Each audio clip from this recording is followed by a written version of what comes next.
j'évoquais les grandes lignes de notre monde omnicrise. J'insistais sur leur violence et sur leur concomitance, crise sécuritaire, politique, économique, climatique, sanitaire. Avec le président de la République et le Premier ministre, qui se sont adressés mardi et mercredi directement à vous, j'avais tracé à l'époque devant vous les orientations de notre diplomatie, comme l'ont fait cette année le président et le Premier ministre.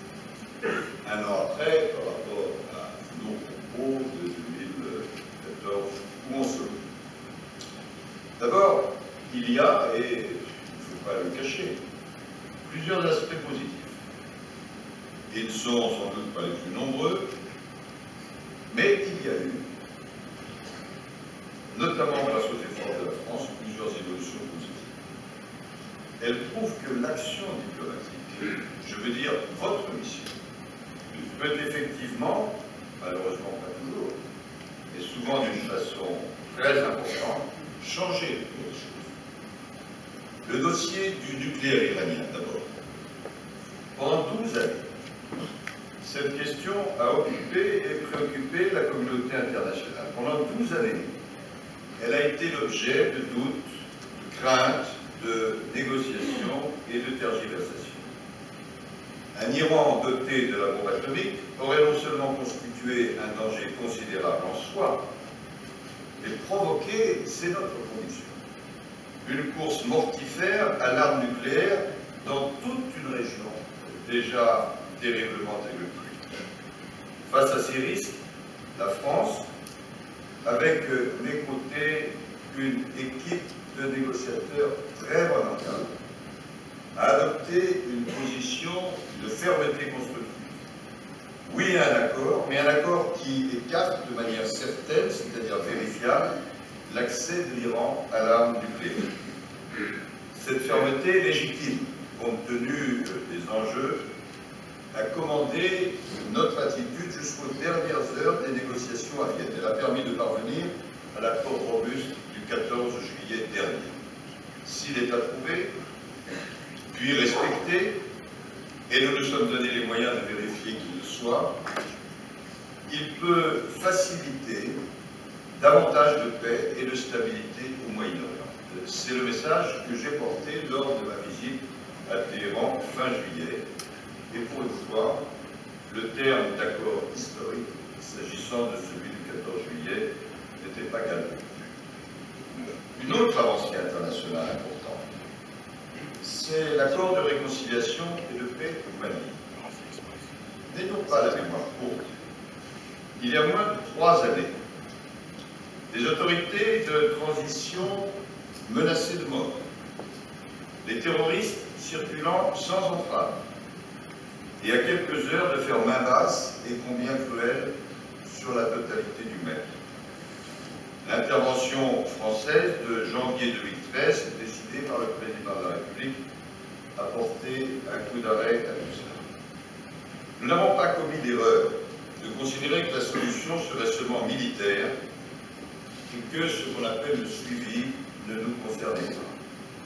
Nous savions nécessaire, par expérience, un accompagnement politique, militaire et de développement, d'où notre soutien aux efforts du Mali et des Africains pour l'organisation d'élections démocratiques, d'où notre mobilisation de la communauté internationale, en premier lieu l'Europe avec l'Afrique, pour les financements nécessaires à la reconstruction du Mali et au-delà au développement du Sahel.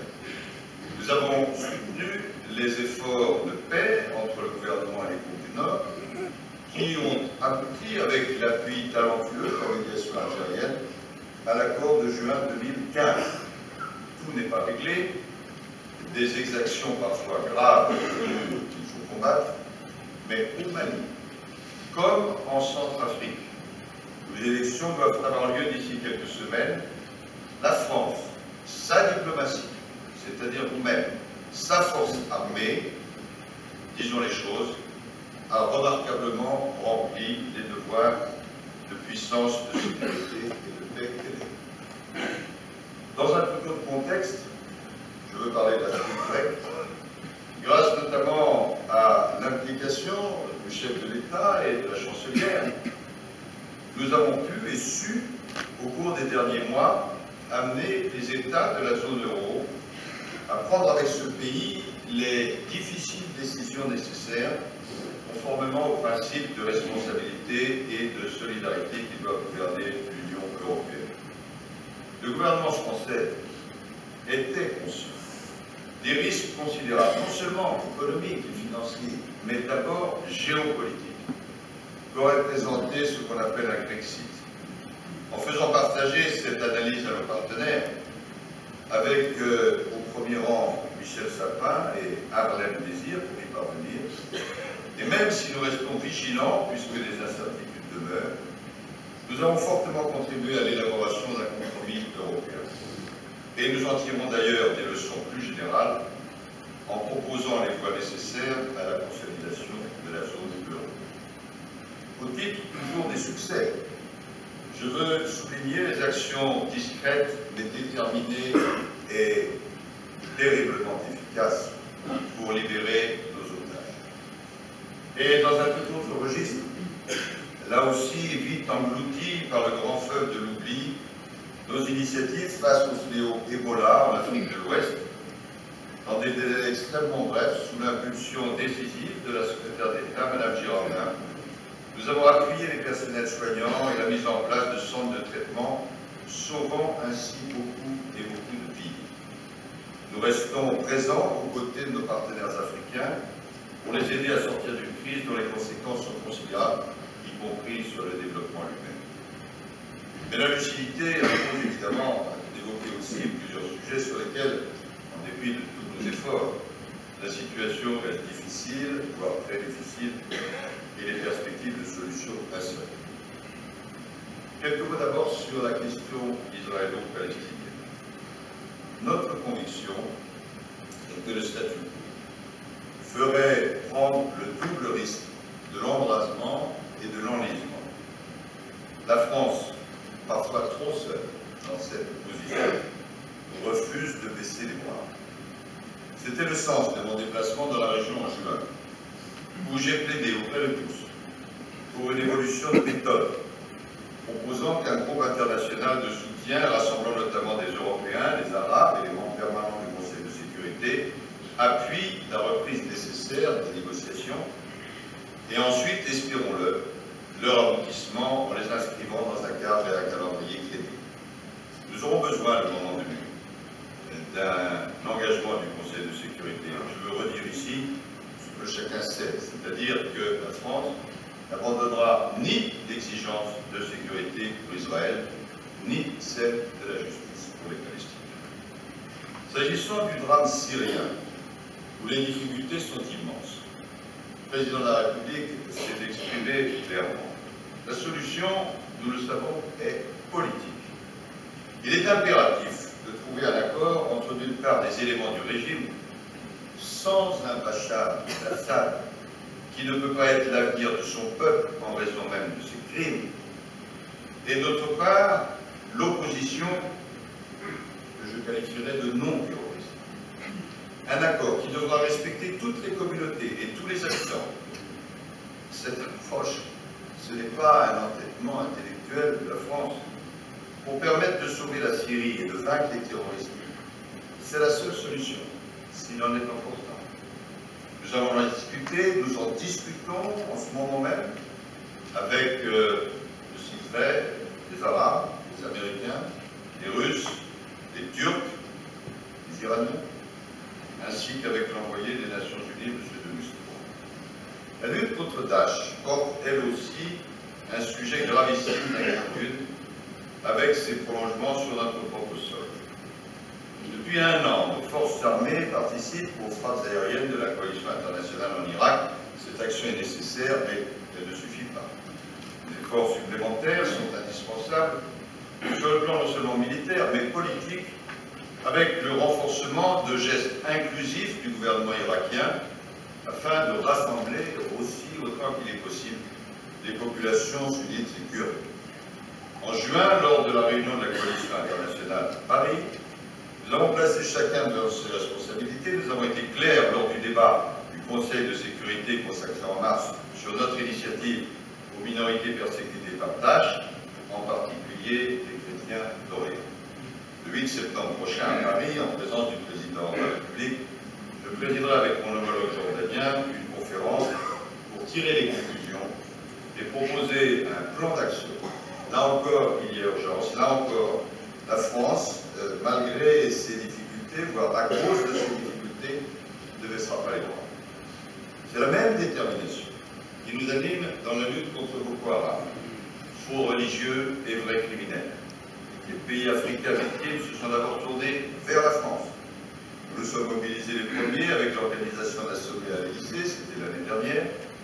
Nous avons entraîné la communauté internationale, certains progrès ont eu lieu, des élections exemplaires dans le Grand Nigeria, des opérations militaires contre Boko Haram. Nous soutenons la coopération entre le Nigeria, Cameroun, Tchad, Bénin, et les terroristes cependant continuent de sévir.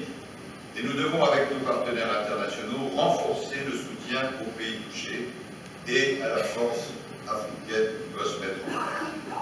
Le président du Nigeria porte avec lui beaucoup d'espoir. Il sera à la mi-septembre à Paris. Nous nous en réjouissons. Détourner le regard serait une faute impardonnable compte tenu de notre attachement aux droits de l'homme et de la paix. Et cette faute, nous la commettons. Ces désordres du monde auxquels se mêle la pauvreté de nombreux pays d'Afrique sont à l'origine de la crise grave migratoire à laquelle l'Europe doit faire face. Aujourd'hui même, un drame abominable s'est produit en Autriche. Il sonne une nouvelle fois le signal rouge de l'inhumain. Nous avons commencé, Européens, à apporter des réponses, mais reconnaissant qu'elles restent très insuffisantes et surtout mal appliquées. En Libye, nous soutenons les efforts de l'ONU et du représentant spécial pour un gouvernement d'union nationale, lutter contre le terrorisme, amener la stabilité. Sur le territoire européen, s'agissant des questions migratoires, la solidarité doit s'appliquer vis-à-vis des pays de première entrée des migrants. Solidarité et fermeté. L'Union européenne a résolu de se doter de moyens pour lutter contre ces trafiquants d'êtres humains. L'application, là aussi, doit être accélérée avec un appui aux pays de transit et davantage de soutien en faveur du développement des pays sources. Mesdames et Messieurs les ambassadeurs, lorsque votre pays de résidence est concerné, je souhaite que vous confortiez vous-même la coordination des services et que vous assuriez vous-même un pilotage de ce dossier si difficile.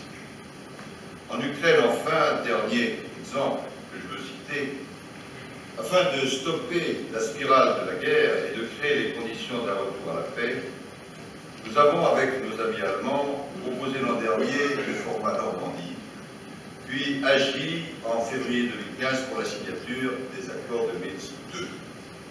Grâce à un travail diplomatique intense, ils ont permis une certaine désescalade, mais la situation sur le terrain demeure instable et la mise en œuvre de la partie politique des accords reste à améliorer. Le retrait des armes est indispensable, un calendrier a été fixé, élections à l'automne, y compris dans le Donbass, aboutissement des processus à la fin de l'année, avec le retour au plein contrôle par les Ukrainiens de la frontière. Nous demeurons fermes sur ces objectifs, rappelés en début de semaine à Berlin.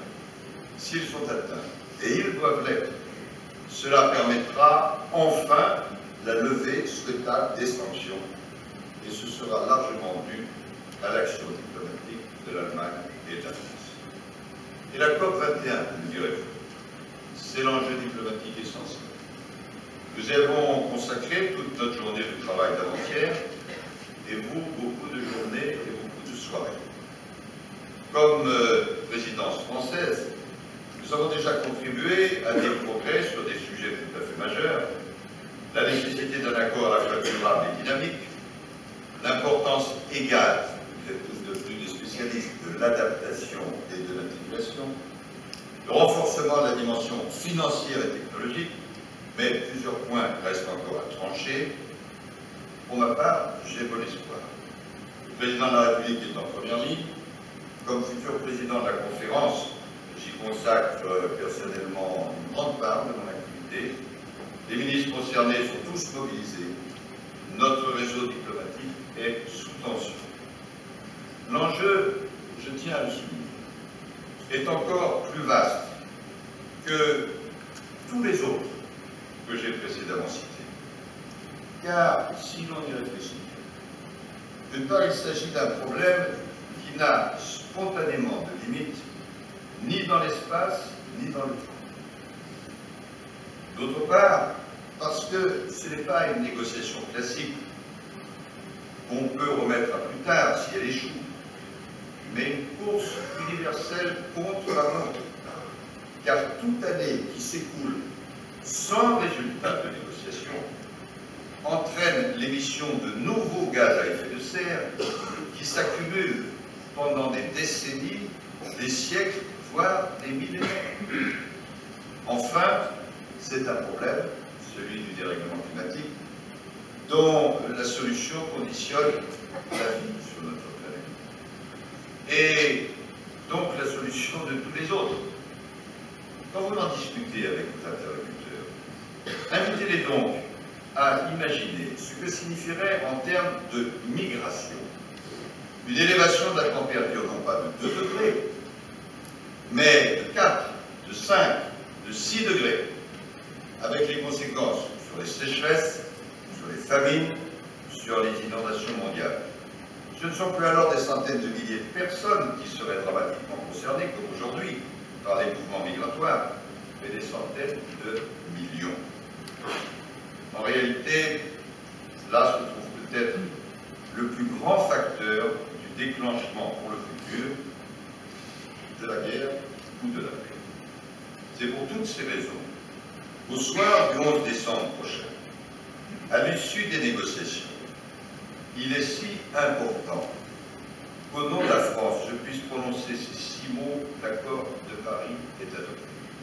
Si nous y parvenons, tout ne sera pas évidemment réglé, mais ce sera un véritable mouvement historique de bascule, ce que nos amis britanniques appellent un turning point, sans doute la plus grande avancée diplomatique du début du XXIe siècle. Quelles leçons tirer de cette présentation que chacune et chacun de vous pourrait certainement compléter, nuancer, enrichir, en particulier nos amis parlementaires qui représentent la métropole, l'outre-mer, les Français de l'étranger, que je tiens à saluer en particulier parce qu'ils nous accompagnent vraiment de façon très forte dans notre action. J'en tire au moins 3 leçons. D'abord, sans naïveté ni optimisme béat, nous devons toujours avoir à l'esprit la perspective, même lointaine, des succès pour la diplomatie. Pourquoi dis-je cela? Parce que votre métier, le métier difficile de diplomate, par définition confronte au désordre du monde. Mais la raison d'être de la diplomatie, c'est précisément l'idée que la guerre, la prolifération nucléaire, la pauvreté, le dérèglement climatique, les atteintes aux droits de la personne humaine ne sont pas des fatalités. Il ne s'agit pas là d'une espérance naïve, mais d'une conviction que nous partageons, fondée sur l'expérience, et qui sans doute a motivé votre engagement. J'ai évoqué des sujets sur lesquels nous luttons, des crises que nous ne parvenons pas à résoudre. Mais j'ai cité aussi volontairement des réussites magnifiques. Les difficultés ne doivent pas vous décourager, nous décourager, mais au contraire nous inciter, malgré les obstacles, à ne jamais renoncer. Et si l'on me permet une citation, Jean Jaurès, comme souvent, avait tout résumé dans son fameux discours à la jeunesse, il y a plus d'un siècle, lorsque, parlant du courage, il écrivait « Le courage, c'est d'agir et de se donner aux grandes causes, sans savoir quelle récompense réserve notre effort l'univers profond, ni même s'il lui réserve une récompense. » Et après tout, c'est une assez belle définition de la diplomatie. Une autre leçon concerne plus prosaïquement les formats diplomatiques. En raison du nombre et de la variété des cercles auxquels la France appartient, nous bénéficions d'une position favorable d'influence et réciproquement.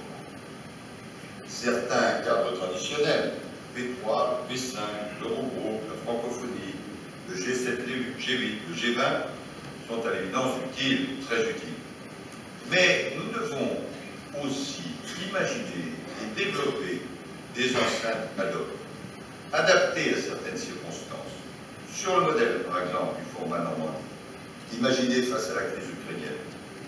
En reconnaissant la force particulière dans cette circonstance du couple franco-allemand, nous devons renforcer la solidarité diplomatique européenne. Nous devons aussi déployer un effort de créativité pour bâtir de nouvelles structures stratégiques qui n'affaiblissent pas l'Organisation des Nations Unies, mais qui complètent des dispositifs existants avec les pays émergents. Je peux penser aussi audacieux que cela paraisse à l'Inde, au Brésil, au Mexique, à l'Afrique du Sud, au Nigeria. Et nous devons veiller à ne pas nous laisser déborder par des formats concurrents, mais dont nous serions absents. Une dernière leçon porte spécifiquement sur la diplomatie française. Face à ce monde difficile et dangereux, la France est une puissance qui tient son rang. À une époque où nos concitoyens doutent souvent de leurs responsables et plus largement perdent confiance dans la capacité d'action publique, je pense que l'action concrète de notre diplomatie, la vôtre, est de nature à redonner une bonne part de confiance. Mesdames et messieurs, j'ai évoqué le temps court de la gestion des crises. J'aborde aussi en quelques mots le temps plus long de la préparation de l'avenir. À quoi va ressembler notre monde d'ici 10, 20, 30 ans? Pour rappeler que nous sommes déjà livrés ensemble à cet exercice prospectif, et d'ailleurs il faut se livrer en permanence et procéder sans cesse à des retouches. Il est indispensable d'avoir à l'esprit les grandes lignes du futur telles qu'on l'imagine, pour pouvoir adapter notre diplomatie aux transformations du monde et pour peser à notre tour sur elle. De quoi sommes-nous à peu près certains? D'abord du fait que le monde à venir sera davantage contraint. Sur le plan démographique, nous sommes plus de 7 milliards. Nous serons à la fin du siècle plus de 11 milliards. Davantage contraint aussi sur le plan des ressources. Avec une population plus nombreuse, les exigences liées à la préservation de notre planète, à la protection des ressources, à la lutte contre le dérèglement climatique se poseront de manière encore plus régulière. Nous savons aussi que le monde du XXIe siècle sera plus compétitif. Les pays émergents, beaucoup auront définitivement émergé, seront au cœur des rapports mondiaux. Quelles que soient les turbulences actuelles, l'Asie confirmera sa place centrale. Poussée par son essor économique et démographique, l'Afrique jouera un rôle croissant. En 2100, chacun le sait ici, sa population constituera un tiers de la population de la planète. Aujourd'hui, l'Europe est certes la première puissance économique, jamais, et 3 pays européens, dont la France, comptent parmi les 6 premières puissances. En 2030, l'Europe devrait rester parmi les 6 premières puissances. Mais il n'en ira probablement plus ainsi pour aucun pays de l'Union, pris isolément. Et la compétition concernera tous les secteurs, le commerce, l'investissement, les technologies, mais aussi la formation, les normes juridiques, les modèles de société et même certains des valeurs. Le monde sera assurément plus connecté. En 2015, 40% de la population mondiale a accès à l'Internet. Ce chiffre ne va pas cesser d'augmenter, en particulier avec les développements de l'Afrique. Plus connecté également en raison de la multiplication des échanges. La mondialisation croissante des économies augmentera les flux de travailleurs. La concurrence des systèmes universitaires augmentera les flux d'étudiants. Et l'essor des classes moyennes en Asie, en Afrique, en Amérique latine augmentera les flux de touristes. Plus connectés également en raison des opportunités nouvelles pour les échanges commerciaux et les investissements à l'étranger avec l'accès aux nouveaux marchés. Enfin, le monde du XXIe siècle sera sans doute malheureusement plus dangereux, ou en tout cas plus risqué. L'ère post-westphalienne dans laquelle nous nous situons discussion se prolongera avec une remise en cause du pouvoir des États par différents acteurs non étatiques, lesquels pèseront de plus en plus sur la scène internationale. Et parmi ces acteurs non étatiques, il y aura d'un côté positif les entreprises, les ONG, les territoires, mais de l'autre les groupes armés et les trafiquants. Cette dispersion de la puissance conduira à un monde plus imprévisible, à la fois dépolarisé d'une certaine façon et éclaté, dans lequel aucun pays ou groupe de pays ne disposera seul de la capacité nécessaire pour répondre à l'ensemble des défis planétaires. Dans ce contexte assez nouveau, le poids démographique et économique de la France diminuera certes en termes relatifs, mais si nos choix sont pertinents et nos outils efficaces, notre nation demeurera l'une des rares à disposer de tous les attributs de la puissance, qu'il s'agisse de notre place dans les institutions internationales, de notre économie, du rayonnement de notre culture, de notre langue. Cela, nous devrons, plus que jamais, mener une diplomatie globale, c'est le titre de notre session, globale dans sa géographie, globale dans ses domaines d'action, globale dans la variété de ses instruments. À cette fin, nous devons à la fois renforcer nos alliances, notamment, je l'ai dit, avec les pays émergents, et conserver précieusement notre indépendance, qui est la marque de fabrique de notre politique étrangère et la clé de notre influence internationale. Nous devons travailler au renforcement du levier européen, ce qui impliquera que notre diplomatie agisse de plus en plus en réseau avec les autres, dans toutes les zones géographiques et dans toutes les enceintes. Nous aurons besoin aussi d'assurer davantage de liens entre, d'une part, nos citoyens et nos territoires, et d'autre part, l'Europe et le monde. Encore plus qu'aujourd'hui, ce ministère devra donc assumer une fonction d'interface entre l'international, le national et le local. Comme le mesure et l'exprime particulièrement le secrétaire d'État Alexis Feckel, qui s'y consacre avec enthousiasme, tous nos concitoyens se trouvant désormais à un moment de leur vie français à l'étranger ou français de l'étranger, la diplomatie jouera de plus en plus son rôle de service public de l'international, assumant une triple fonction de sécurité, de proximité et d'efficacité. Alors, quelle traduction concrète l'ensemble de ces constantes et de ces évolutions auront-elles sur l'organisation et le fonctionnement de notre maison? C'est tout l'enjeu de la réflexion sur le ministère des Affaires étrangères du XXIe siècle, Maïdi 21, ou, pour ceux qui seraient un petit peu désarçonnés à ce terme, Quai d'Orsay 21, que j'ai lancé avec vous début 2015. Au sein du ministère et du réseau, comme à l'extérieur, tous les personnels, ainsi que les organisations syndicales, ont pu faire valoir leur point de vue et formuler leurs propositions. Chacune et chacun, que je remercie, a été sollicité.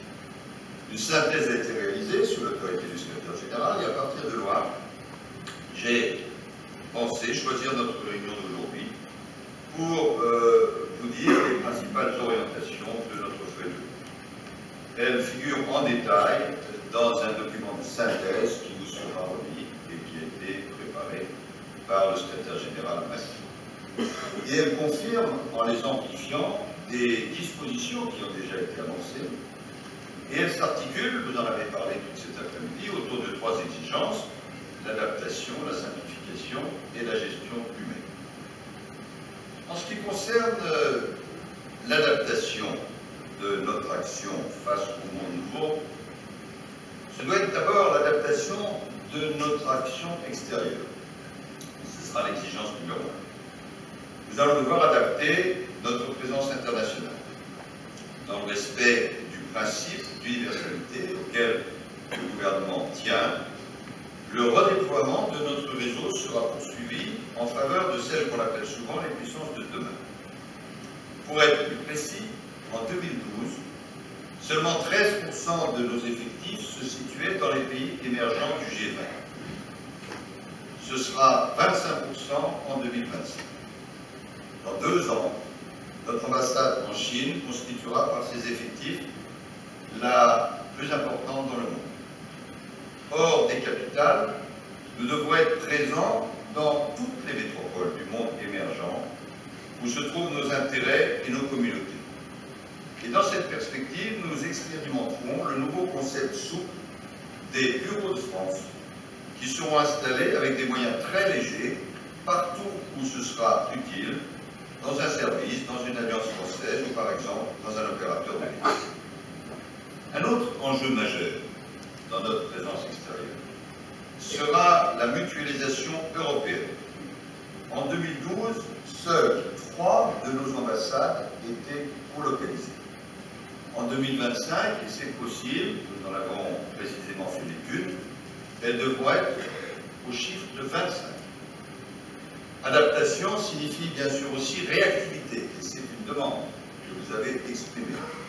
Nous renforcerons donc cette réactivité en constituant une équipe permanente de soutien, une task force, composée dès la fin de cette année de 50 agents et de 100 agents en 2017. Elle pourra se projeter en 48 heures sur toutes les crises ou sur tous les grands enjeux qui le nécessitent. Je souhaite que nous adaptions également la présence du ministère en France même. Et afin d'apporter l'appui de notre réseau à nos propres territoires, j'affecterai désormais un conseiller diplomatique auprès de chaque préfet de région. Ces conseillers diplomatiques feront le lien entre les nouvelles régions françaises, confortées, vous le savez, dans leurs compétences économiques, et l'ensemble de notre réseau diplomatique, opérateurs inclus. Cette mesure, avec l'accord qui m'a été donné du ministre de l'Intérieur, entrera en vigueur dès les prochaines semaines.